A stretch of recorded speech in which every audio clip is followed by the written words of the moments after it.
Bem-vindo de volta a mais episódios do podcast Neuro Sem Neuro. E hoje estou aqui animadíssima com uma pessoa que eu me considero super amiga, mesmo conhecendo hoje pessoalmente. E hoje o assunto é: não consigo me concentrar em nada. Para falar sobre isso, se você descobrir se a sua falta de foco é TDAH, é falta de hormônio, é perimenopausa, é excesso de tela, é o que for, chamei a digníssima Marcela Viana, psiquiatra. Muito obrigada aqui pela sua presença. Obrigada a você. Para começar, eu queria que você falasse um pouquinho o que te fez buscar essa especialidade. Você já entrou na faculdade querendo ser psiquiatra? Não, eu escolhi pela psiquiatria no último ano, na verdade. Ah, igual a mim. Eu entrei na faculdade em dúvida entre genética e primeiros socorros. E tudo aí, a ver. Tudo a ver. Em algum momento da faculdade eu decidi que ia fazer hepato e aí mergulhei de cabeça, ficava no ambulatório de hepato até 9h30 da noite no fundão e totalmente decidida. Só que aí eu passei pela psicologia médica e aquilo ali foi um encontro. Eu falei, meu Deus, isso, né? Esse é o médico que eu quero ser, assim. E comecei a me atrair muito por essa coisa, né? De entender toda a complexidade, todos os processos que levam ao adoecimento, né? Quando o adoecimento, ele decorre de vivência, de história, e aquilo ali já começou a me dar um brilhinho nos olhos, mas eu ainda não tinha tido nenhum contato com a psiquiatria, eu ainda não tinha nenhum tipo de noção, tinha um monte de preconceitos do tipo, se eu entrar no hospício eu vou apanhar e as pessoas vão cuspir no meu rosto e tal. E aí eu comecei a ler sobre a psiquiatria, comecei a ler sobre transtornos mentais, perguntar para um, para outro, e quando eu tava no penúltimo ano da faculdade que eu passei pela matéria de psiquiatria, que é, né, dentro do Instituto de Psiquiatria, simultaneamente eu fiz uma prova para acadêmico bolsista em saúde mental e eu falei, bom, ou eu vou amar esse troço e me encontrar, ou eu vou me desfazer de todas as dúvidas. Então eu tô aqui hoje. E aí acabaram-se todas as dúvidas. A saúde mental é minha paixão, eu amo demais. Quanto mais tempo eu passo na psiquiatria, mais esse amor se renova e aumenta. Que bacana. Amo muito, amo em todas as apresentações, estudar desde desenvolvimento até relações, né? Relações interpessoais. A saúde mental enquanto entidade, né, de saúde, não só o adoecimento. Então, para além do transtorno mental, eu gosto muito de estudar a saúde mental, né? E sem esquecer que eu sou médica, porque eu acho que isso é uma coisa que acaba acontecendo, né? Das pessoas acharem que saúde mental é algo muito à parte da medicina. E o meu trabalho de vida é lembrar que saúde mental acontece dentro de um organismo, dentro de um corpo, né? Então, puxando o gancho para o nosso tema de hoje, que é a atenção, né? O quanto a atenção é influenciada por fatores fisiológicos, por uso de substâncias, por outros tipos de doenças, né? Então, acho que é um sintoma que lembra a gente na investigação o quanto a gente é médico de verdade, porque tem que entender toda a fisiologia daquele indivíduo até a gente entender uma queixa de falta de atenção como um sintoma psicopatológico, né? Então... E a gente tá num mundo que as pessoas estão mais distraídas, né? Eu falo, a gente desaprendeu a esperar. E eu, como neuropediatra, né, recebo muito essa queixa, ai, meu filho não sabe esperar. Eu falo, hoje em dia ninguém sabe, né? Eu lembro de quando eu era criança, enfim, é um traço de velhice que eu vou revelar, né? Eu ia pra fila do banco com os meus pais, que acho que todo mundo fazia isso. E a gente ficava ali, às vezes, 30 minutos, não sei, muitos minutos, sem fazer nada. Né? Você olhava ali uma planta, vou olhar aqui essa planta. Aí eu olhava a pessoa, aí de vez em quando puxava assunto com a pessoa na frente, com o assunto da trás, tinha ali uma mini conversa. E você ficava ali... E eu lembro que não era uma coisa divertida, mas também não era um sofrimento, né? Esperar não era um sofrimento. E hoje, vocês vai no elevador, né? Poxa, eu vou pro 3º andar e o elevador tá no 5º, eu vou pegar o meu celular pra esperar, pra me distrair enquanto eu espero, porque eu não consigo esperar aqueles 10 segundos. Então, a gente tem muito essa questão, que mudou bastante, né? Mas entrando no tema... Você recebe muito essa queixa? Sim, não consigo me concentrar em nada no consultório. Sim. Você atende hoje só adulto? Ou... Eu hoje atendo criança, adolescente e adulto. Eu só não atendo idosos. Mas queixa de desatenção entre adultos é extremamente frequente. Tanto queixa inédita, né? Assim, o paciente de primeira consulta, Sim. quanto o paciente que já está em acompanhamento, que foi procurar por outras questões e em algum momento do acompanhamento falar, mas o meu foco sumiu, mas eu não consigo mais, né? Até a frase que você trouxe foi a frase de um post que eu fiz um tempão atrás, né? Eu não consigo mais me concentrar em nada. Sim. Ou então, eu tô ficando burro, né? Às vezes a pessoa fala com essa carga, né? E confunde ali, às vezes, a atenção, foco, concentração com inteligência, né? E sim, é o dia a dia, assim. É muito, muito comum. Eu diria que é uma queixa mais comum entre pacientes adultos do que entre crianças e adolescentes. E falando um pouquinho de adulto, assim, quando pensar em TDAH? Tá. Bom, a gente precisa pensar como qualquer procedimento de propedêutica em saúde mental. A gente precisa entender que é uma queixa que é intensa o suficiente para causar angústia, sofrimento ou prejuízo na vida, né? Então, Sim. todo diagnóstico em saúde mental vai ter ali aqueles itens, né? Causa prejuízo ou sofrimento clinicamente significativos. E aí... um apontamento que eu sempre faço, né? Para pensar no diagnóstico de TDAH, a gente não vai pensar somente em incapacidade de concentração. Não é um sintoma que dá o diagnóstico, né? A gente precisa de vários sintomas que, sim, vão ter relação com capacidade de se concentrar, mas também vão ter relação com como se leva o dia a dia, né? Como que se organizam as tarefas, como que é o processo de tomada de decisão, como que é a paciência, a tolerância à frustração, tolerância a esperar, né? Então, a gente vai avaliar com muita calma ali todos os sintomas do campo da desatenção, os sintomas do campo da hiperatividade, que no adulto é muito fácil da gente confundir até mesmo com a ansiedade, né? Porque, é a cabeça que não para, são muitos pensamentos, é a cabeça a mil. A gente também vai investigar a impulsividade, mas um ponto que eu não consigo enfatizar o suficiente é que, por mais que a gente faça o diagnóstico de TDAH no adulto, uma brincadeira que eu faço, né? Não existe o diagnóstico TDAH adulto. O diagnóstico é TDAH. E para o diagnóstico de TDAH, obrigatoriamente, a gente tem que ter um quadro que se iniciou na infância ou na pré-adolescência, né? O TDAH é um transtorno do neurodesenvolvimento, você sabe bem disso. Então, por mais que o paciente só esteja buscando auxílio na idade adulta, por mais até mesmo que ele só tenha um comprometimento intenso depois de adulto, necessariamente a gente tem que investigar a infância. Então, a gente tem que entender que, pode ter... Mas nunca repetiu de ano, geralmente o argumento é esse. Mas nunca repetiu de ano, como é que é TDAH? Nunca repetiu de ano, mas tinha explicadora para todas as matérias. Exatamente. Mas como que era o nível de demanda da escola? Mas colava para passar na prova, né? Ou não, ou ia bem na escola porque conseguia ir bem na escola, mas porque se interessava de outras formas. Exatamente, né? Porque a gente aquele clássico também de precisar ter prejuízo, sofrimento em mais de um contexto, né? Falo demais isso, TDAH não é transtorno de aprendizagem, TDAH é transtorno do neurodesenvolvimento. Então, não é só na escola que vai ter. Mas, geralmente, no adulto, essa queixa vai aparecer muito como uma dificuldade de atender aos horários nos compromissos, como uma intolerância a tarefas que sejam mais chatas, que exijam um pouco mais de persistência. E aí, a gente vai ter esse atravessamento do mundo que a gente vive. A gente vive num mundo de imediatismo, Sim. né? Então, basicamente, qualquer pessoa, quando fica entediada, vai recorrer ali a uma distração, a folhear o celular, né? Como e que se estão fala. mais disponíveis hoje do que antigamente, né? Exatamente, né? Então, assim, a tolerância ao tédio, de maneira generalizada, tá muito reduzida, né? Mas pra gente entender que isso é importante ao ponto de precisar de atenção médica e até mesmo levar um diagnóstico, a gente vai precisar ter uma coleção de sintomas e, principalmente, isso não ser um sintoma inédito. Por mais que não houvesse grande prejuízo na infância, quando a gente vai procurar na história, a gente ouve, mas a minha mãe era chamada toda semana na escola porque eu distraía os amiguinhos conversando.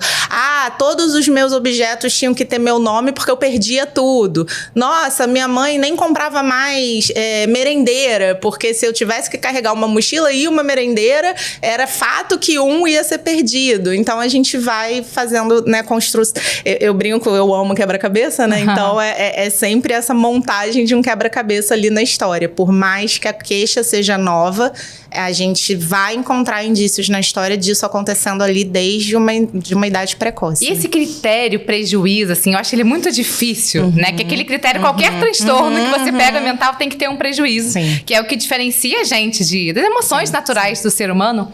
Mas eu vejo que também é muito difícil, né? Porque varia um pouco do grau de autocobrança. Sim. Então, a gente vai desde aquele extremo. Então, eu já atendi família que você pergunta pro pai, né? Ah, mas você tinha alguma dificuldade na escola? Não, nunca tive dificuldade nenhuma. Mas você repetiu de ano a repetir a 5ª série. Então, vamos lá, né? Alguma dificuldade escolar você tinha, porque... você repetiu. Muitas vezes a pessoa traz, mas é porque eu não gostava de estudar, porque eu era burro, porque eu era preguiçoso. Porque antigamente as dificuldades eram rotuladas dessa forma, né? Às vezes você colocava a criança numa escola mais fraca e ia seguindo a vida. Então existem sim, e eu vejo, né? Não era muito foco, mas tem um pouco de recorte de gênero. Sim. Então, talvez os homens, às vezes, a vida é o caos. Isso. Ou talvez não é o caos, porque tem alguém ali. Uma secretária, uma esposa, alguém dando conta de tudo para que aquilo flua. E esse prejuízo, às vezes, não aparece. E no outro extremo, a gente vê também pessoas que têm um grau de autocobrança tão grande que o prejuízo vai aparecer porque ela quer ser mãe, cuidar dos filhos, levar o filho na escola e ser a melhor profissional no mercado de trabalho, ir pra academia e fazer a unha. E é uma cobrança tão grande, né, que ninguém vai dar conta. E é claro que algum pratinho ali vai cair. Então, é um desafio muito grande mesmo, né? É por isso que a gente precisa, né? Existe um pouco esse mito de que o diagnóstico em saúde mental é muito subjetivo. Mas aí é o que o médico decide. E não, a gente tem mais critérios objetivos do que pode parecer, né? Sim. Óbvio que exige, sim, um conhecimento em psicopatologia, uma capacidade de colher história, de identificar ali fatores, né, de fato, através do relato. Mas é isso, assim, nossa, eu não consigo mais estudar. E aí a pessoa tá terminando a 4ª pós-graduação, sabe? Mas como assim não consegue estudar, né? E sim, é uma linha muito tênue, né? Porque a gente tem que tomar muito cuidado, porque existem pessoas que são extremamente capazes, extremamente competentes e foram desenvolvendo ali ao longo da vida estratégias para lidar. E aí elas não têm um prejuízo palpável tão intenso, mas isso tem um custo emocional. Um sofrimento muito grande pra dar conta. Então, é aquela pessoa que quem olha de fora fala, nossa, ela faz tudo, ela consegue tudo. Nossa, essa pessoa tem tudo muito organizado, que pessoa incrível. E não tem noção do quanto aquilo ali é pesado. Isso, na verdade, se aplica pra praticamente tudo. Mas no TDAH, muitas vezes acontece isso, né? Nunca repetiu de ano. Tá, mas nunca repetiu de ano, mas tinha explicadora, tinha sempre alguém arrumando as coisas, né? Você falou, por exemplo, esse recorte de gênero, ele é muito perceptível. Às vezes, o diagnóstico de TDAH em homens adultos, né? Ele acaba sendo atrasado porque a gente até brinca, ele teve um córtex pré-frontal acessório ao longo da vida inteira. Exatamente, então, antes era a mãe que cuidava, aí encontra uma namorada e depois uma esposa, né? E aí é alguém que, não, mas eu não perco objetos, tá? Não perde objetos porque a mulher fala, pegou a carteira? Pegou a chave? Pegou o celular? Exatamente. Né? Eu não me atraso, tá? Não se atrasa por quê? Porque a mulher acorda de manhã, porque a mulher faz o café da manhã, porque a mulher separa a roupa, então assim... E ainda tem a secretária, né, que organiza a agenda, que marca todos os compromissos, que lembra eles. Exatamente. Então a gente fala, mas se sumisse todo esse suporte, você ia dar conta sozinho? Você ia se virar e aprender? Não, ia ser caótico, não ia ter como. Então, talvez tenha coisa aí. Ao mesmo tempo, a gente também tem que olhar porque, né, puxando aqui o gancho, né, pro principal diagnóstico diferencial do TDAH em adultos, que é o transtorno de ansiedade generalizada, né? E também é uma máxima que a gente fala na psiquiatria, né? Queixa de desatenção em adulto é ansiedade até prova em contrário. Não é TDAH até prova em contrário, né? Inclusive porque os dois podem acontecer em comorbidade, né? Sim. Não é raro. Mas muitas vezes também vem essa queixa da desatenção, né? Então, assim, a queixa tem cara de desatenção, mas quando a gente vai olhar, é uma queixa de incapacidade de lidar com a limitação humana, né? Com assim, cara, o que você está entendendo como padrão pra sua vida é humanamente impossível, né? É o meme do não sou um robô, né? Então, assim, se você dorme 4 horas por noite, se você não come uma unidade de vegetal, se você é sedentário, né? Se você passa 12, 14 horas por dia trabalhando, às vezes você tá só cansado, não é que você não tá concentrando, você precisa, você mal consegue ficar acordado, né? Então a gente precisa ir sempre nessa sutileza, não é tão simples assim, né? Às vezes é muito simples, a gente entende muito de cara que a questão ali é um perfeccionismo, é um padrão de exigência absolutamente inalcançável, mas às vezes não. E, por incrível que pareça, por mais que socialmente a gente veja muita gente falando, né? Eu não presto atenção em nada. Não consigo me concentrar. Meu cérebro está apodrecendo. Tem até termo para isso agora, né?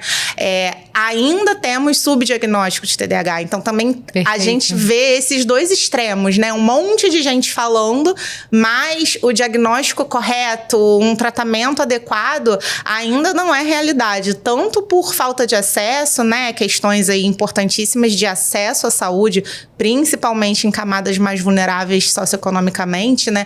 Mas mesmo pessoas que têm acesso, né? Muitas vezes essa queixa ela é desmerecida, ela é desvalorizada, e aí a pessoa fica com a autoestima ainda pior, né? Porque assim, eu fui num médico, ele falou que eu não tenho nada, que eu só preciso comprar uma agenda, né? Eu já escutei demais isso. É porque eu já fui num psiquiatra que falou que eu tinha era que usar o lembrete do meu celular. Mas aí, assim, eu esqueço de colocar o lembrete. E aí, o despertador toca e eu cancelo e não faço o que ele mandou.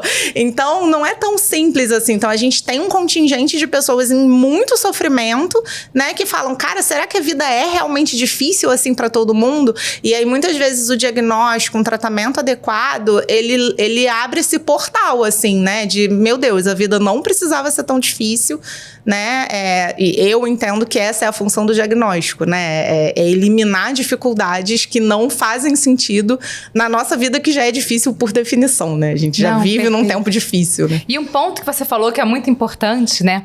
É que às vezes, para um leigo, é muito difícil nomear. Eu vejo muito isso eu atendo só criança, né? Então, muitas vezes, uma queixa que a família traz, ele é muito ansioso. Quando a gente esmiuça, a gente percebe que é uma hiperatividade. E às vezes é o contrário. Ele não tem foco, mas porque a cabeça que tá ali o tempo todo preocupada, em estado de alerta, preparado para algo de ruim acontecer, ele não vai conseguir focar exatamente na professora, porque ele está com toda essa preocupação. E um ponto, né, que eu acredito que tenha muito a ver em comum na nossa especialidade, é as pessoas terem paciência com o processo.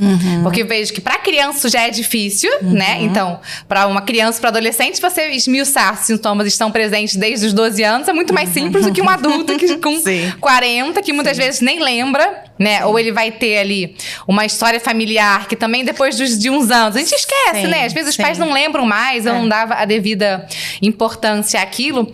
E é um sofrimento muito grande, mas que nem sempre, eu falo muito isso, a gente vai ter todas as respostas em uma consulta. Nossa. Né? Por mais que a gente saiba direcionar um diagnóstico, fazer as perguntas certas, nem sempre em uma única consulta, em 1 hora que seja, em 2 horas que a gente fique, a gente vai conseguir esmiuçar para saber que tudo aquilo que tá por trás, né? A gente tem que ir descascando ali aquela cebola, tirando camada por camada, claro, valorizando, mas eu vejo muito isso, você percebe isso também no adulto? Olha, vamos dar um tempo, vamos cuidar disso, vamos cuidar do emocional, vamos cuidar do sono e vamos vendo aqui o que vai sobrar pra gente poder ter uma certeza maior do que tá acontecendo, né? Sim, isso é um clássico, assim, porque muitas vezes, e aí falando especificamente do diagnóstico tardio, ou seja, uma pessoa que chega ali num primeiro contato, né? Muitas vezes a gente vai suspeitar de um TDAH de base, mas o que tá trazendo a pessoa a buscar atendimento é um episódio depressivo,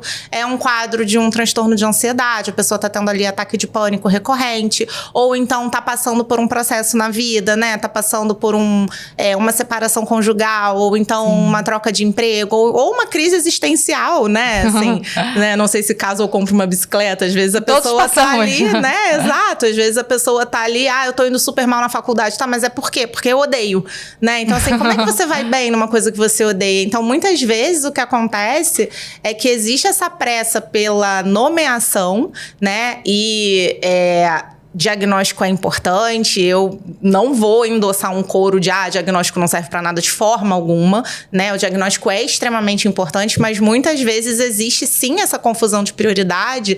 E eu acho que talvez até um pensamento um pouco mágico de que, assim, se eu sei o nome, eu resolvi o problema. Sim. Né? E saber o nome é o primeiro passo. E muitas vezes a gente já consegue ir resolvendo o problema antes de saber o nome. Dá o nome, pois né? Na psiquiatria, isso é extremamente comum. O acompanhamento longitudinal, ele revela muita coisa pra gente. O vínculo terapêutico, ele revela muita coisa pra gente. E vínculo terapêutico a gente tem entre médico e paciente, não é só em psicoterapia. Sim. Né? Então, muitas vezes eu ali num primeiro atendimento, o paciente vai ter um monte de coisa, eu vou falar, olha, a sua história me faz pensar que talvez tenha um histórico de TDAH, mas o seu sofrimento hoje em dia não é o TDAH que causa, é um episódio depressivo, a gente precisa tratar essa depressão.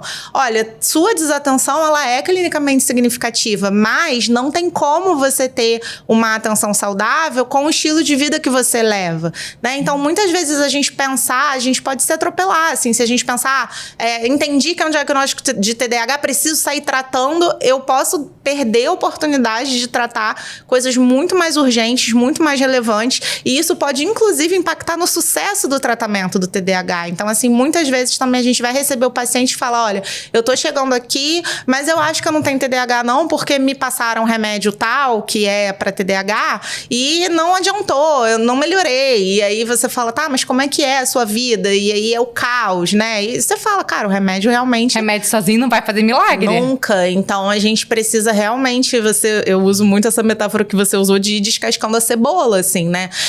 Às vezes, o que a gente vai ver ali no momento existe um TDAH que não foi identificado e não foi tratado, mas o que tem de sintoma hoje em dia nem é mais tanto o TDAH, né? A expressão do TDAH atual nem é mais de tanta gravidade, às vezes nem demanda tratamento específico. Então tem que ter todo esse cuidado, sabe? De elencar prioridades, de definir o que é mais importante, porque aí realmente, uma vez que a gente limpa esse cenário, uma vez que a gente organiza melhor as coisas, o tratamento ele pode ser um divisor de águas, né, assim, é muito gratificante tratar TDAH, porque é uma resposta à medicação que, assim, sim, o meu sonho de princesa era que os antidepressivos tivessem essa mesma eficácia, né? Mas o TDAH, realmente, quando a gente consegue isolar as coisas e organizar o cenário e a gente entra, por exemplo, com tratamento farmacológico, cara, é maravilhoso, né? É incrível. Então, a gente tem que saber não se atropelar, né? Entender, acolher que o paciente está exausto, está cansado, quer respostas, mas entender que a gente não pode embarcar nesse afobamento, né? O profissional de saúde muitas vezes vai ser esse ponto, o fiel da balança, né? Para falar, calma, uma coisa de cada vez, vamos organizar aqui. E por isso que é importante, vamos falar também, que você não abandone o seu médico quando você ficar bem.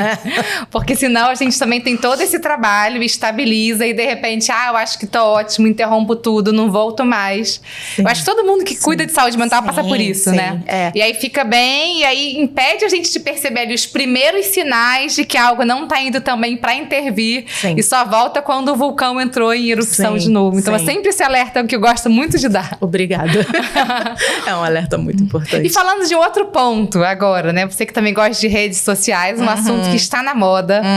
Quando pensar que essa desatenção possa ser algum problema hormonal ou uma deficiência de vitamina D, de vitamina B12... Bom, sempre, né, a gente sempre precisa fazer, até por isso que é perigoso o autodiagnóstico, por isso que, que a gente precisa muitas vezes pisar nesse freio de não é porque você viu um post que isso necessariamente é o seu diagnóstico. Diagnóstico de transtorno mental, né, e não se gosta muito de falar, mas assim, transtorno do neurodesenvolvimento é um transtorno mental, tá ali, né, tá todo mundo ali na mesma categoria. E por definição são são diagnósticos de exclusão. Né? Então, da mesma forma que a gente tem lá no DSM, né? Tem que causar prejuízo clinicamente significativo, tem que causar sofrimento. Também tem a letrinha, o quadro não é mais bem explicado por condição médica geral ou uso de substâncias. Existe essa linha que muitas vezes as pessoas esquecem, né? Então, assim, qualquer diagnóstico em saúde mental, a gente precisa fazer um diagnóstico diferencial adequado, né? Entender, e isso vai passar por questões metabólicas, vai passar por questões nutricionais, vai passar por momento da vida, né? Então, realmente, a perimenopausa, agora muita gente está começando a falar e aí tem esse boom, assim, né? E aí a gente tá nessa fase que, então, a testosterona resolve tudo. E aí a gente pega paciente, né? E muitas vezes com prescrição médica de uso estético, de uso de testosterona para finalidades que não são as indicações da testosterona, né? Não vou nem me aprofundar muito, mas assim, a gente necessariamente vai ter que pensar, né? Quantas deficiências de vitamina B12 a gente diagnostica investigando TDAH, né? E às vezes é isso, às vezes é um quadro ali que realmente parece muito, mas quando a gente trata uma deficiência vitamínica, aqueles sintomas que podem até ficar presentes, eles já não têm uma importância clínica tão grande, né? Então, não eu fico um pouco preocupada às vezes também que eu vejo assim, deficiência de vitamina D causa depressão, né? Deficiência de vitamina B12 causa TDAH. Não causa, não é uma causa. A apresentação pode ser similar, mas também pode ter as duas coisas ali acontecendo. Exato. Então, você ter ter uma suspeita e você ter um exame alterado não significa que aquele exame esteja causando aquele quadro. Que é né? O clássico da depressão e da vitamina D, né? Sim, o paciente deprimido fica em casa isolado, não pega sol, a vitamina D vai cair, né? Sim, a deficiência de vitamina D impacta no nível de energia, impacta na disposição e acaba piorando o humor, claro, sim. Então, a gente trata a deficiência, mas essa coisa de relação causal é muito complexa, né? E a atenção, ela acaba passando muito por isso, né? Como o nosso nível de atenção, ele é diretamente determinado pelas nossas condições fisiológicas, se a gente está dormindo bem, se a gente está com o humor em dia, né? Então, assim, transtornos de humor, transtornos de ansiedade, eles causam muito impacto cognitivo, causam impacto na atenção, mas também questões metabólicas, questões hormonais. Então, a gente precisa fazer essa anamnese bem completa e entender como está o funcionamento do organismo, do indivíduo, né? Minha bandeira de vida, saúde mental e saúde física não são entidades separadas. Saúde é saúde, né? Então, pra gente entender saúde mental, a gente tem que entender o funcionamento do organismo e vice-versa. Perfeito, né? Perfeito. E eu separei aqui algumas perguntas, que eu abri uma caixinha no Instagram, e eu peguei umas muito boas pra gente poder conversar aqui. A primeira delas é normal o nosso foco diminuir com a idade? Me sinto ficando sem inteligência. Aí você vê que na pergunta já tem essa confusão entre foco e inteligência, né? E assim, é óbvio, pessoas com um alto nível de inteligência tendem a ter uma atenção melhor? Sim, até tem, se não houver TDAH associado, claro. Mas, mesma coisa, TDAH não afeta a inteligência. Atenção e inteligência são coisas separadas. Mas não é nem com a idade, né? Durante a nossa vida inteira, a nossa atenção flutua. Ao longo de 24 horas, a nossa atenção flutua, né? Eu acho que a atenção tem esse problema, né? Que é um problema na psiquiatria, da gente ter palavras que são de uso do vocabulário normal, que também têm um uso técnico. Né? Então, as pessoas estão acostumadas a usar na vida atenção, humor. Eu tenho toque, né? Pra qualquer mínima mania. Pois e aí assim, mas o que você chama de humor no dia a dia, do tipo, fulano acordou mais irritadinho, você fala, tá de mau humor, não é o mesmo humor que a gente considera na psicopatologia. Exato. Né? E aí eu acho que a questão da atenção passa um pouco por isso, né? As pessoas acham que TDAH significa, eu quero focar e não consigo, então eu tenho um déficit de atenção. E, na verdade, a atenção para a neurociência é muito mais do que simplesmente se concentrar em um estímulo acadêmico, né? Então, a gente precisa entender que conseguir elencar ali os estímulos que você quer engajar a sua consciência vai depender de momento de vida, sim, da idade, né? Mas a gente não espera num processo de envelhecimento saudável que fique mais difícil conseguir focar quando se tem essa determinação. Né? Ótimo. Isso a capacidade de, uma vez que eu escolho, ou seja, que eu direciono meu afeto a me engajar em um estímulo, manter naquilo ali, ela é meio que estável ao longo da vida, ela é determinada biologicamente, né? E aí a gente vai sofrer as influências de estado de cansaço ou não, se tá dormindo bem ou não. E aí o que a gente vê muitas vezes é isso, a pessoa fala, é depois que eu envelheci, mas é depois que eu envelheci e eu estou vivendo neste mundo de agora. Perfeito. Então eu tô comparando meu desempenho nesse mundo de agora com o meu desempenho num mundo em que não tinha tanta rede social e que não tinha tanta conectividade, não tinha tanta informação, né? Outro dia a gente estava no grupo, né? A gente estava brincando, meu Deus, ainda bem que a gente se formou em medicina antes de existir o WhatsApp, porque assim, né? A gente não se distraía com mensagem durante a aula, porque não existia ficar trocando mensagem, só bilhetinho que a gente escrevia de papel e passava escondido, né? Exigia muito mais. Então, às vezes a pessoa acha que é porque ela tá mais velha, e não é, porque ela tá vivendo no século XXI, né? Então, é claro que a gente vai ver uma velocidade de raciocínio, uma velocidade de processamento. É óbvio que quanto mais jovem, melhor. Eu uso sempre a metáfora do carro, né? O jovem é uma Ferrari, o organismo do jovem é uma Ferrari. E com o tempo, a Ferrari, né? Ela vira ali...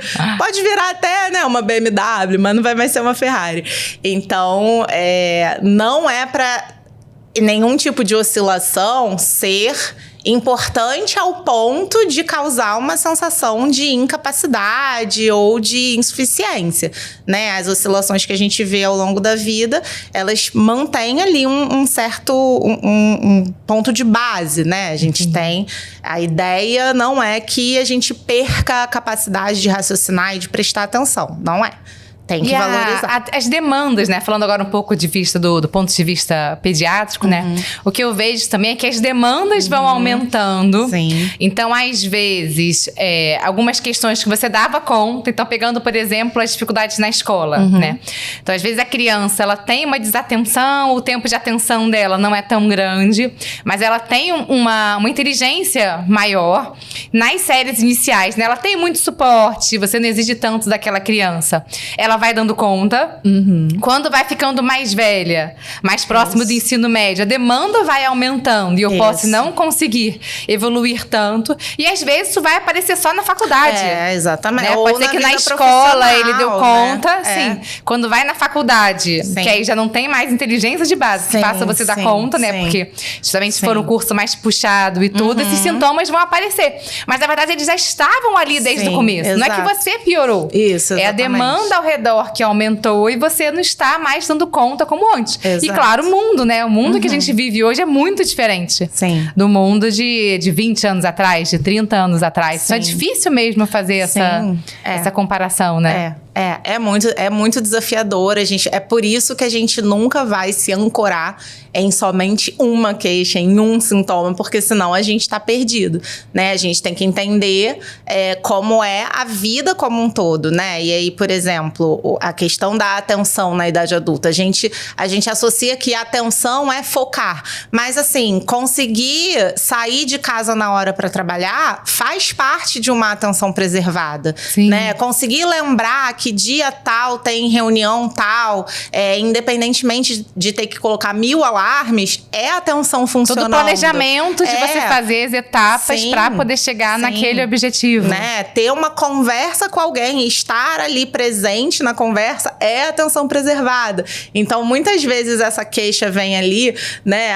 Quando eu era adolescente, eu lia 200 páginas por dia. Hoje em dia, eu não consigo ler. E aí você fala, cara, mas, né, assim, ler 200 páginas por dia não é necessariamente necessário, né? Assim, não é sinal de que você estava funcionando muito bem, mas hoje em dia você lê 50 não é sinal de que você está funcionando mal, né? Então a gente também tem que saber ter essa parcimônia, né? De entender o que é demanda, é isso, né? Às vezes o que está aparecendo é por conta de uma demanda excessiva, né? É querer acordar às 5 da manhã e fazer exercício e trabalhar sendo incrível e ser a mãe perfeita que faz o cabelo maluco perfeito perfeito e ter uma libido incrível, né? Tudo tem que estar ali, nota 10, e assim, não dá. E a era da performance, né? Porque a gente ainda tem que postar tudo no meio do caminho. A gente constrói um Frankenstein ali, eu falo, né? Então você vê a nutricionista que faz aquelas receitas saudáveis, a outra que é atleta e acorda às 5 horas da manhã pra treinar,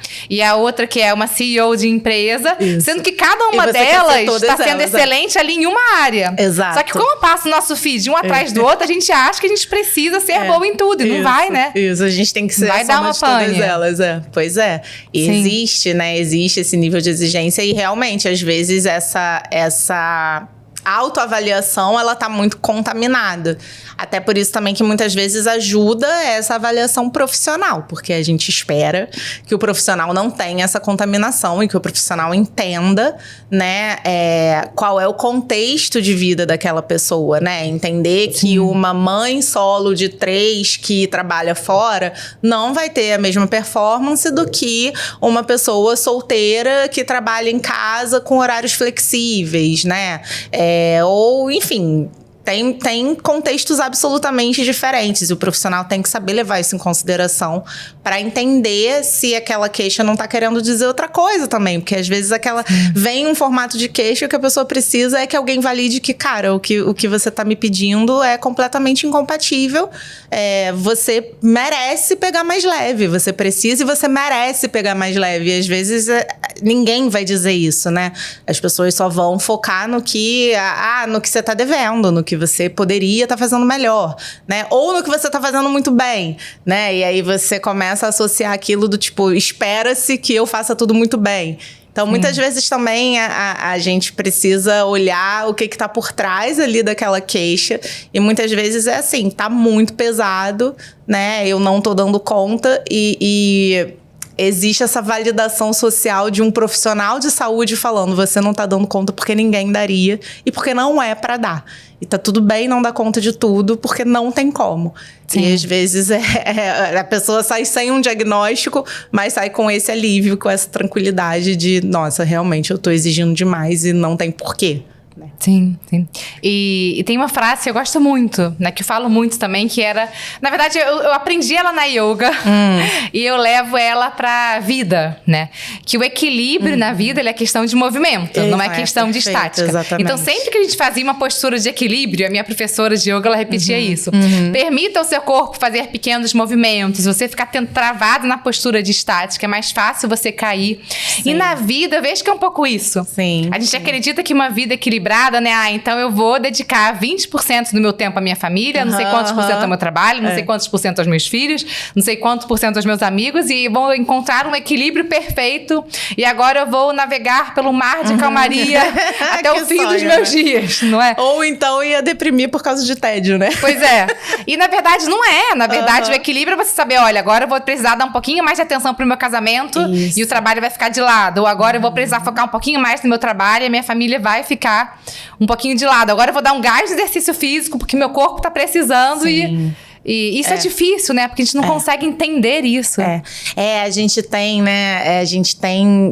Porque a gente recebe essa mensagem o tempo todo, né? Não dá pra gente ignorar o caldo cultural em que a gente vive, né? Então, assim, na sociedade ocidental moderna, é isso, assim. A gente tem que performar, a gente tem que ser feliz, né? Que cobrança mais pesada, né? Você tem que ser feliz o tempo todo, você tem que ser bem-sucedido o tempo todo, né?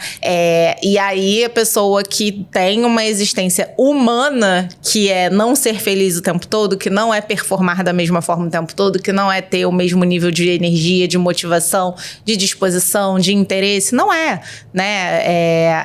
A pessoa sente que tem alguma coisa errada com ela, né? Então, eu falo demais, tem uma frase, essa frase é muito boa, já existem inúmeras evidências científicas de que a flexibilidade psicológica é um dos maiores preditores de saúde mental que existem. Então, não é necessariamente você estar sempre bem, é exatamente você saber que você pode ficar mal e que você vai conseguir navegar na sua vida, mesmo se tiver mal, e entender que emoções desconfortáveis, né? Eu não gosto nem de chamar emoções negativas, porque eu não acredito nesse conceito. Eu aprendi isso com uma psicóloga, né? Também. Emoções desagradáveis, né? Ou desconfortáveis. Isso, entender que desconforto, que incômodo faz parte da vida, que muitas vezes o desconforto, a dor, o incômodo são pistas incríveis da direção que a gente precisa mudar, né? Então não é nem só aceitar que vai ter dor, mas é aceitar genuinamente que aquela dor pode comunicar algo,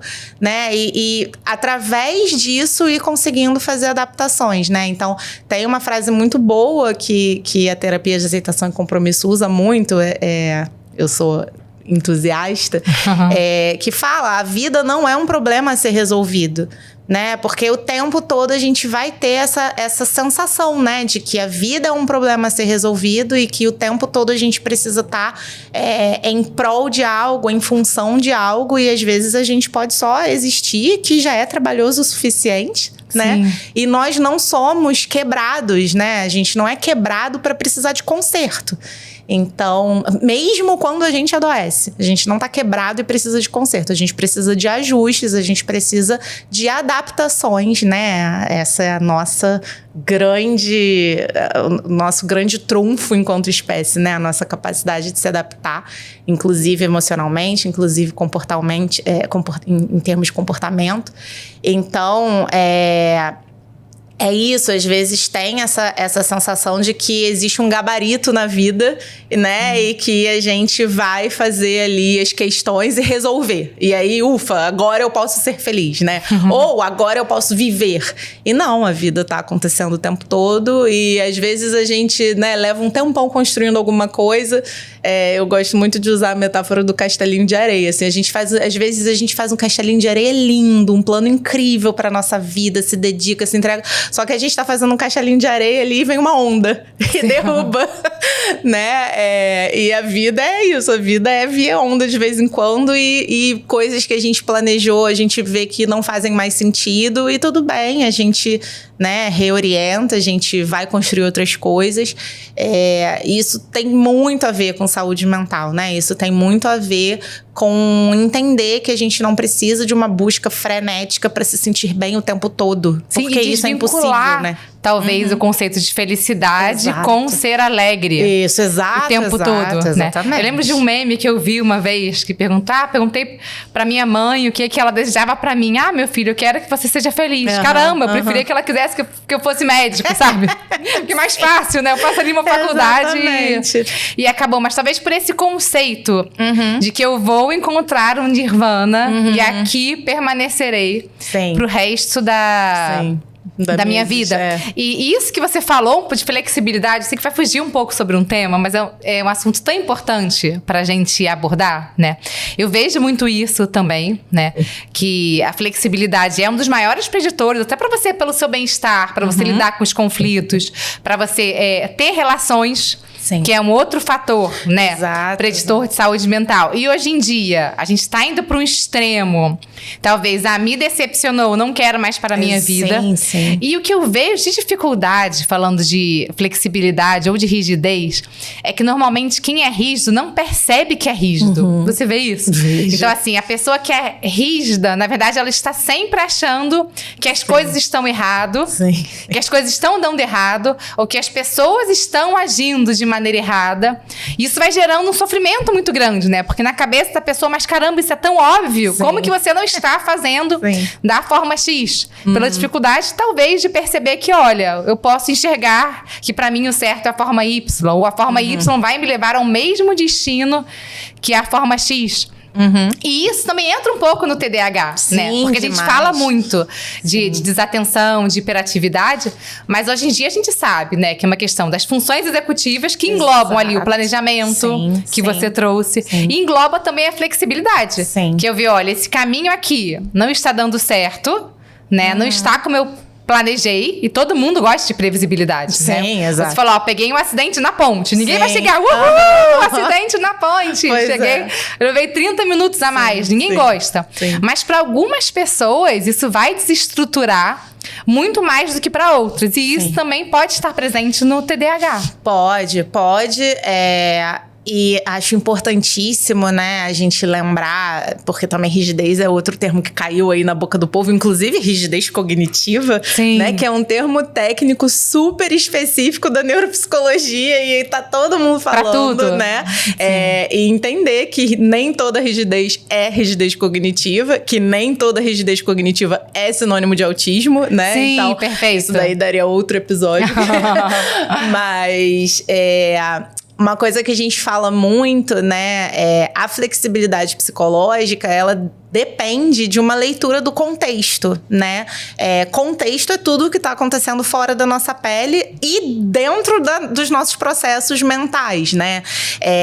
Então, se eu tô mais chateada, se eu tô mais cansada, minha reatividade provavelmente vai estar mais aumentada, né? Então, eu entender que às vezes alguém me fala uma coisa e eu recebo mal porque eu tô muito, muito cansada, não necessariamente porque a pessoa falou atravessado, né? Então, assim, essa capacidade de leitura do contexto que impacta no nosso comportamento, né? Isso é a apresentação da flexibilidade psicológica, né? Que envolve a flexibilidade cognitiva, né? E no TDAH, essa questão da função executiva, né? Das funções executivas, das funções cognitivas superiores, né? Enfim, de toda essa integração, muitas vezes tem um pouco essa dificuldade, né? Que é até quando a gente, às vezes, fica ali um pouco em cima do muro do caraca, será que é TEA também, né? Sim. Porque às vezes a gente tem fica, uma linha tênue. Tem aqui uma questão de cognição social que será que é explicado só pelo déficit de atenção?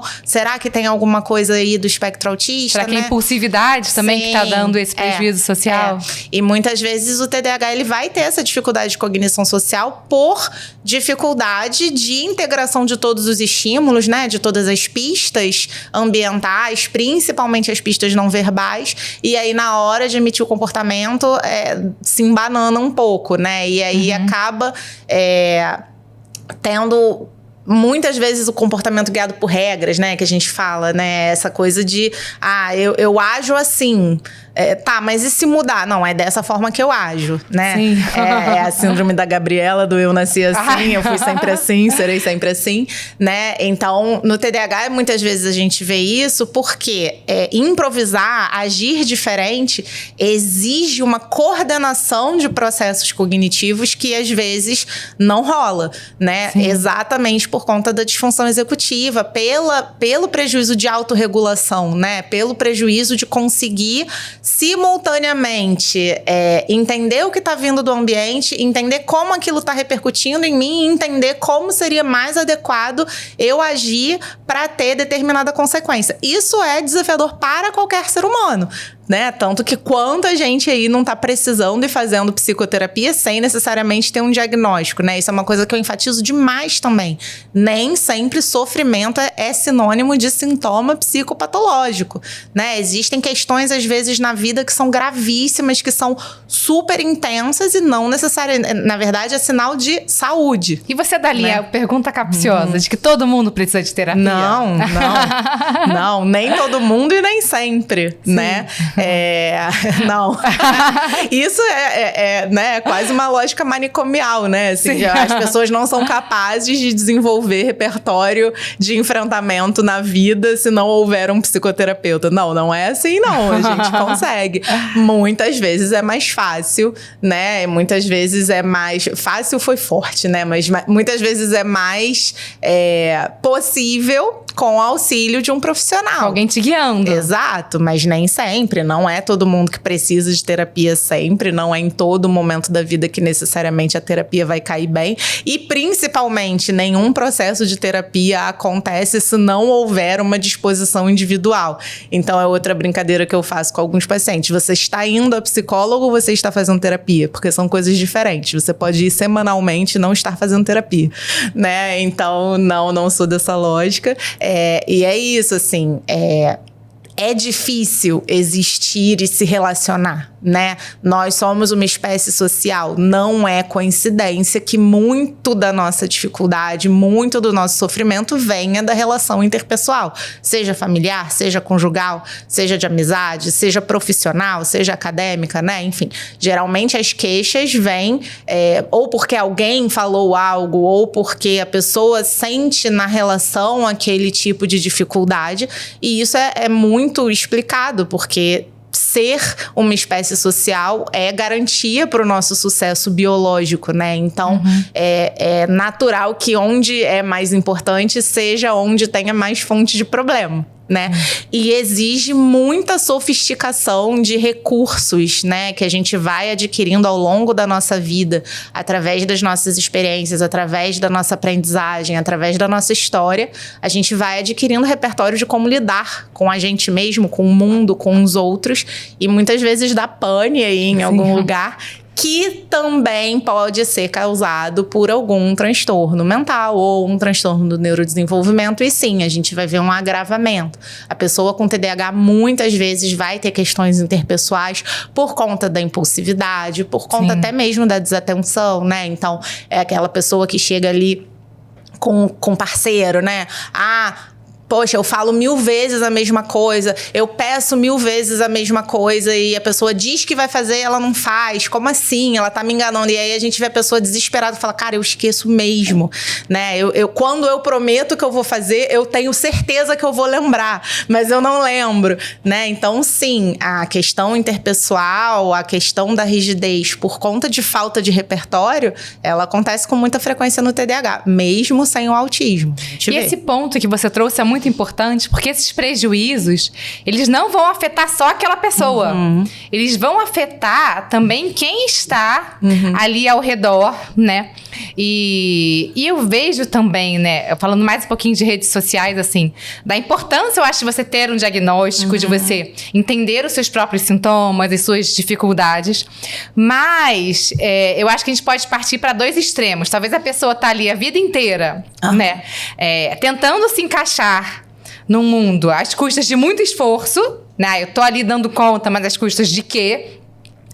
E tem casos, não sei se você vê isso no seu dia a dia, né? Que a pessoa pode evoluir para o outro extremo e também esperar, ou talvez especialmente das pessoas mais próximas, de que tenham uma compreensão total. Eu não esqueço de propósito. Ok que você não esquece de propósito. Mas a gente também não dá para ignorar totalmente o impacto que seu esquecimento está gerando na pessoa que mora com você, que convive com você, que pode ser... Pode ter algum transtorno ou não, né? Até porque hoje em dia está cada vez mais difícil você definir o que é uma pessoa neurotípica, né? Talvez eu veja que está tendo uma idealização de que o neurotípico seria uma pessoa que não tem nenhuma dificuldade na vida, né? Então é uma pessoa que ela foca bem, que ela trabalha bem e que ela lida bem com todas as dificuldades, sem sofrimento. Então, como achar esse meio termo, assim, numa relação, né? Olha, é difícil pra mim, mas, caramba, isso também tá impactando na sua esposa, né? Eu não posso jogar mais essa carga nas costas dela. Sim, exato. E é exatamente quando a gente tem essa nuance do diagnóstico estar a serviço de uma vida melhor pra pessoa e pra quem a cerca, né? E o diagnóstico, ele não tá a serviço de permissividade e de carta branca. Perfeito, o diagnóstico tá a serviço de responsabilização, né? Então, eu posso saber que eu tenho tal comportamento recorrente e que é muito difícil mudar e que eu não mudo só porque eu quero e que eu preciso de ajuda profissional para mudar, mas eu não sou incapaz de mudar, né? Ao mesmo tempo, também eu posso descobrir que, assim, olha, essa expectativa aqui não adianta, né? E isso eu falo tanto em relação à relação, mas também em relação a si próprio, né? Tem gente que tipo, a pessoa recebe ali um diagnóstico de transtorno de ansiedade e fala, não, porque eu queria ser muito zen, eu queria não me preocupar com nada. Você fala, cara, não vai, né? Não vai. Queria ser igual a minha professora de yoga. Não vai ser, entendeu? Só nascendo de novo. Então, assim, e aí a problemática passa muito por isso, assim, por que ser, para começo de conversa? Por que você acha que a sua vida só vai ser boa se você for uma pessoa extremamente oposta que você é, né? Perfeito. Vamos olhar isso aí. Mas o diagnóstico, ele tá a serviço de eu me capacitar melhor e de eu me armar melhor para me responsabilizar sobre a minha vida. Não é o oposto, né? Então não é, eu me atraso porque eu tenho TDAH. Eu me atraso porque eu tenho TDAH e aí todo mundo tem que aceitar que eu vou chegar atrasado sempre. Não, eu me atraso porque eu tenho TDAH, então talvez eu tenha que colocar mais alarmes. Então talvez eu tenha que pedir ajuda de alguém a, né, organizar ali minha rotina. Seja alguém que mora junto, seja alguém que se relaciona, seja um profissional, né? Então, o diagnóstico, ele serve para que eu busque o ajuste, né? Sim. Que não é buscar perfeição, que não é buscar... Não vou me transformar em outra pessoa. Infalibilidade de forma nenhuma, né? Mas a gente tem que tomar muito esse cuidado, né? Infelizmente, muitas vezes a pessoa utiliza ali o diagnóstico como passe livre, né? Então, ninguém pode exigir nada de mim, ninguém pode ficar chateado comigo. Opa, como não? Né? Se eu repetidamente frustro alguém com quem eu divido minha vida, a pessoa não tem o direito de ficar frustrada? É óbvio que ela tem. Ela pode até ser compreensiva comigo, mas aí o que eu vou fazer para ser diferente? Eu vou explicar para a pessoa que eu não vou ser diferente nunca e aí ela decide o que ela vai fazer com isso? Porque também pode acontecer. Sim. Né? Mas, de fato, o diagnóstico, ele não é isso e não tem mudança. Muito pelo contrário, né? Encontrar o diagnóstico é o primeiro passo para mudança, muitas vezes, né? É o primeiro passo para autocompaixão, para aceitação, né? Não para resignação e não para acomodação, né? O diagnóstico, ele deve impelir a mudança e não ser a justificativa para a inatividade, de jeito nenhum. Ai, a gente tem várias perguntas que eu queria fazer para você, mas nosso tempo tá acabando. Acho que dava pra gente esse bate-papo se estender aqui por 12 horas, né? Mas eu vou, então, para finalizar, eu vou pegar uma pergunta que eu acho que é muito boa, assim, pra gente tentar encerrar e deixar isso tudo redondinho. Como reaprender a ter foco diante de tantos estímulos e interrupções constantes? O que a gente poderia deixar aqui de mensagem prática, talvez, para quem tá ouvindo a gente, de que ele pode começar a implementar no dia a dia? Começar pelo básico, ou seja, dormir, beber água, comer verduras, né? Fazer atividade física. Fazer atividade física. Entender, né? Isso, assim, eu vejo muitos pacientes se espantando quando eu falo desatenção é sintoma de sedentarismo. E a pessoa me olha com aquela cara de interrogação e assim... Talvez essa seja a promoção de saúde que eu mais tento fazer nas minhas redes sociais. Você, eu sei que faz muito também, né? Porque eu acho que a gente, como médico em rede social, a gente não vai necessariamente... As pessoas não precisam saber como é todo o procedimento para um diagnóstico se elas não são médicas. Sim. Né? Mas se a gente é estímulo para alguém sair do sofá e dar uma caminhada, cara, sempre que alguém escreve, tipo, eu comecei a fazer atividade física porque eu vi você falando da importância para a saúde mental, cara, aquilo ali pra mim, assim, é isso. Hoje já valeu existir. Valeu a pena. Sabe? Né? Então, o quanto não se fala ainda que sedentarismo é uma síndrome clínica, né? Que tem seus próprios sintomas. Inclusive cognitivos, inclusive no humor, né? Então, assim, quer melhorar o foco? Olha para isso, olha para o básico da sua vida para você existir enquanto ser humano, né? Enquanto plantinha com emoções, né? O que a gente precisa fazer para plantinha? Dar sol, né? Deixar num cantinho, aparar ali as folhas mortas e regar. O ser humano precisa dormir, precisa se alimentar, né? Precisa evitar fumar, precisa evitar beber álcool, né? Evitar ou pelo menos moderar. E não existe dose segura de álcool. Vamos sempre dar esse lembretezinho, né? Sempre. Aquele vinhozinho que faz bem já caiu por terra desde os anos 90, né? Que o Fantástico disse. Exato. Ou se disse, né? Mas porque antigamente tudo foi dito no Fantástico. Sim. Pois já caiu então, por terra. Assim, isso já faz o foco melhorar muito, né? Então, um mínimo de estilo de vida saudável, principalmente em relação a sono, alimentação e exercício físico, né? A dica que eu brinco que é uma dica cretina, mas infelizmente é a dica que a gente tem que dar, que é reduzir o estresse, né? Então, assim, às vezes a gente fala, é melhor reduzir o estresse, e as pessoas entendem, então eu preciso ter uma vida completamente diferente. Não, às vezes são coisas muito básicas. Às vezes, se você sai 10 minutos antes de casa, você não pega tanto engarrafamento, né? Às vezes, se você... Ou o engarrafamento te estressa menos, exato, porque você não tá ali naquele limite de tempo. Pois é, você viu, eu perdi quase meia hora na ponte e ainda assim eu cheguei cravada, eu nem me atrasei.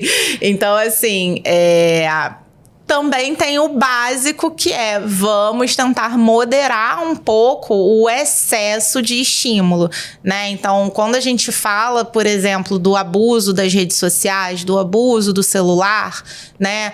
A gente entende que para muita gente, às vezes, aquele vai ser o único momento de respiro no dia, aquele vai ser o único... Isso não é, o objetivo disso jamais é acusar e falar, você tá fazendo tudo errado com a sua vida.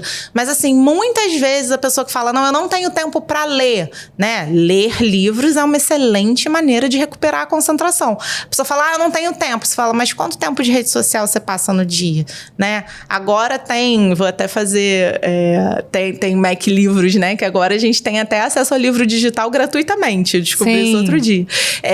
Então, assim, o tempo que você tá no transporte público, na rede social, será que você não podia estar lendo um livro, né? O tempo que você tá em casa, ali antes de dormir, que nem deveria estar com o celular, você não pode substituir por um livro. Se você ler 10 minutos antes de dormir, você já vai ter um foco melhor, né? Então, às vezes, a gente acha que precisa de soluções mirabolantes ou que a coisa só vai melhorar quando você tiver uma vida perfeita, ideal, que é completamente inacessível para você, mas existem várias pequenas mudanças, né? O mais básico de tudo, e isso eu falo para basicamente 100% das pessoas, é assim, quando estiver fazendo alguma coisa, esteja 100% fazendo aquela coisa e faça somente aquilo. Porque eu acho que o mito multitarefas é muito danoso, né? As pessoas têm a ilusão de que o cérebro dá conta de se concentrar. Não dá, a pessoa pode ter o QI 1 milhão, não vai fazer duas coisas bem ao mesmo tempo, né? Então, assim, se você está fazendo uma tarefa, faça somente aquilo, né? Isso já ajuda muito o foco. Acho que talvez essa seja a dica concreta, né? Mais acessível. Se você está fazendo alguma coisa, faz só aquilo, né? Pegou um papel para fazer uma lista, então só larga quando você terminar a lista, né? Foi para a cozinha fazer comida. Fica ali fazendo a comida, não fica com o celular ao mesmo tempo, respondendo e-mail, respondendo mensagem, né? E até falando das telas, né? Assim, tem hora que, de fato, assim, a gente está tão cansado que a gente só quer ver algo passivo, mas eu acho que uma dica também que eu aprendi, que ajuda a diminuir, talvez, todo esse estresse, é que nem todo estímulo é igual. Exato. Então, às vezes, eu quero chegar no final da noite, sentar e ver no celular ou ver na TV algo que eu não precise pensar. Mas ver algo mais longo, então eu vou ver uma série, que pode ser uma série Mamão com Açúcar. Pode ser um reality show de confeitaria, assim, que você não vai precisar pensar em nada. Mas não pega o celular. Mas que tem uma continuidade. É um episódio mais longo, ele já vai gerar menos estresse, vai dar menos estímulo e vai ajudar a dormir, porque ele tem um fim, né? Então você pode combinar, olha, eu vou assistir esse episódio de 30 minutos e depois eu vou dormir. Diferente de vídeos curtos, de 50 segundos, que nunca acaba. Infinito, o algoritmo é infinito. Pois e aquilo vai te deixando mais alerta, mais... Então são mudanças simples, né? Olha, eu posso relaxar no celular, que seja. Não é também, não vamos voltar pro tempo analógico, né? Mas vamos tentar escolher esse estímulo que eu vou relaxar, que vai me trazer menos. Né? É óbvio, é isso, a gente não precisa, porque muitas vezes a pessoa, ela pensa em toda uma perfeição, em todo um ideal, e aí ela sequer começa, né? Então, às vezes é isso, a gente vai focando em pequenos passos. Muitas vezes você substituir o celular que tá a 10 centímetros do rosto pela TV que tá pendurada na parede, já muda muita coisa, né? Mas aí a higiene do sono diz que não pode ter estímulo nenhum. Mas, gente, né? Tem o ideal e tem o possível. Quantos pacientes não falam, né? A minha cabeça é muito mais incômoda do que a série que eu já sei todas as falas, né? Então, às vezes, é melhor ver a série que eu já sei todas as falas, aquilo desliga ali mais a minha mente do que se não tivesse estímulo nenhum. Mas é isso, se você troca o celular pela TV, já é um pouco menos pior, né? E aí, se você evolui disso para um livro físico, cara, incrível. E aí é isso, a gente não tá falando de arrumar mais tempo, de fazer menos coisas, de trabalhar menos, a gente não tá falando de de nada disso, né? Então é isso, vai tomar banho, toma banho, não leva o celular pro banho. Né? Vai lavar a louça, lava a louça, fica ali lavando louça, não precisa colocar um vídeo enquanto você, porque hoje em dia todo mundo vê vídeo lavando louça, né? Então, essa capacidade, eu acho que isso é uma coisa que foi uma grande modificação, né? Assim, a nossa capacidade, como você falou lá no início, né? De tolerar o tédio. Eu como eu sou muito curiosa sobre o mundo e eu entendo que eu estou estudando o tempo todo, eu sempre faço isso, assim, eu vejo uma fila, eu falo, cara, as pessoas não conseguem mais ficar numa fila sem estar com o celular. E aí a fila não anda, porque aí o caixa chama, a pessoa tá com a cara enfiada no celular, né? Aí o outro se estressa e dá uma respostinha atravessada. Aí eu, às vezes, olho e falo, meu Deus, mas olha só aqui, as pessoas se estressando, tendo um momento ruim na vida sem nenhuma necessidade, né? Então, assim, trabalhar essa tolerância ao tédio, né? E eu acho que isso para criança em particular, né? Assim, o quanto tá sendo difícil para eles, né? Assim, hoje em dia se lança uma série com um episódio semanal e fica todo mundo chiando, né? A gente às vezes tinha que esperar quase um ano de uma temporada para outra e tava todo mundo bem, né? Então, esse exercício, ele é muito importante de estar aqui, né, no aqui e agora, que as pessoas adoram falar, com atenção plena, que as pessoas também adoram falar, mas isso para melhora da atenção é muito perceptível, é rápido, né? Então, faça uma coisa por vez. E às vezes ter uma meta mais realista, uma melhora pequena. Sim, exato. O ideal é 7, 8 horas de sono, mas 6 horas de sono é melhor do que 5, né? O ideal é você fazer uma musculação com carga progressiva, estímulo progressivo, ok. Mas é melhor treinar fofo do que ficar sentado no sofá. Exatamente. Não é? É melhor você fazer uma caminhada boba do que você... Qualquer exercício é melhor do que Qualquer exercício é melhor do que nenhum. Então, às vezes, uma melhora pequena que você tá tendo já vai te ajudar, mesmo que você não chegue naquele ideal. Sim. E pra finalizar, assim, que a gente já estourou o nosso tempo, então só pra falar pra onde as pessoas te acham? Fala das suas redes sociais, dos seus atendimentos. Sim, as pessoas me acham... esporadicamente, porque eu desafio o algoritmo. E aí o algoritmo me pune, ele não gosta de mim. No Instagram, no Marcela Viana _psique, de psiquiatra. Viana com 2 N's. Viana com 2 N's, Marcela com L, obrigada, bem lembrado. E aí eu apareço lá de vez em quando, apareço mais nos stories. Não sou uma pessoa que posta muito, porque eu sou uma pessoa que gosta de escrever. E eu entendo que o Instagram não gosta mais de pessoas que gostam de escrever. E o seu local de atendimento, pra quem quiser buscar? Eu atendo na Barra, aqui no Rio, e atendo online também. Então atendo gente do Brasil inteiro, do mundo inteiro, na verdade. Tivemos essa facilidade pós-pandemia, então é aí que eu me encontro. Obrigada mais uma vez, Marcela. Obrigada pra você que tá assistindo a gente até o final. Um beijão e até a próxima. Obrigada, Lu.